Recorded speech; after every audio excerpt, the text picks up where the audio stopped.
position is.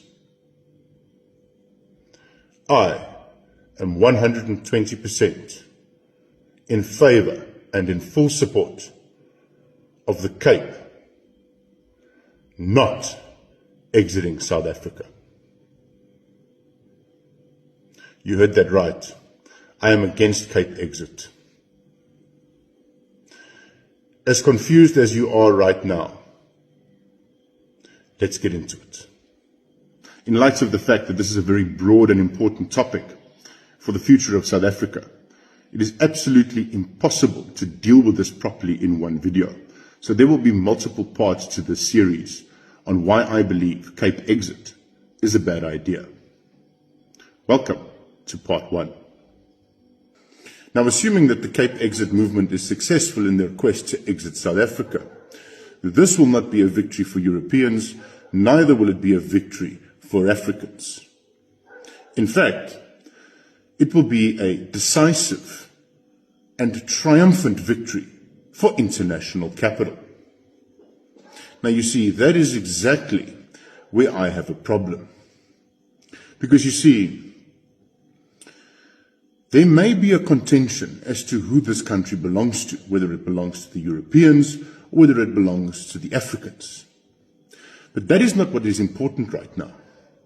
What is important is the fact that there is absolutely no contention that this country does not belong to international capital. You see, because from my perspective as an Afrikaner, my ancestors bled for this country. They invested their blood into this soil. And quite frankly, so did yours. My ancestors invested their sweat. They toiled for this nation. They built it. And quite frankly, so did yours. There was a contribution made, a sacrifice made by Europeans and by Africans to build this nation, to build this country. What investment has international capital made to build this country? Their ancestors didn't bleed for it. Their ancestors' graves are not here. Their blood isn't invested. Their labor and their sweat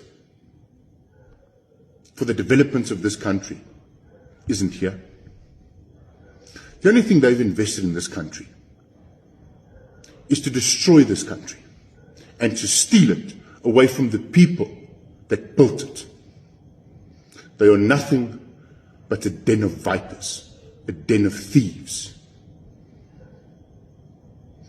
a ruthless clique of international gangsters and thugs. You see, because I see this country as my birthright and my inheritance, and the inheritance of my children. And you should feel exactly the same way. Yet these people, international capital, think that they can come here and slice and dice up this country the way they want to, and then share it amongst themselves. I'm not allowed to identify these people called international capital for who they really are. You can call them globalists, you can call them elites, you can call them international capital, but you cannot identify who they actually are. Because you'd be banned. I will say this. They're not African and they're not European.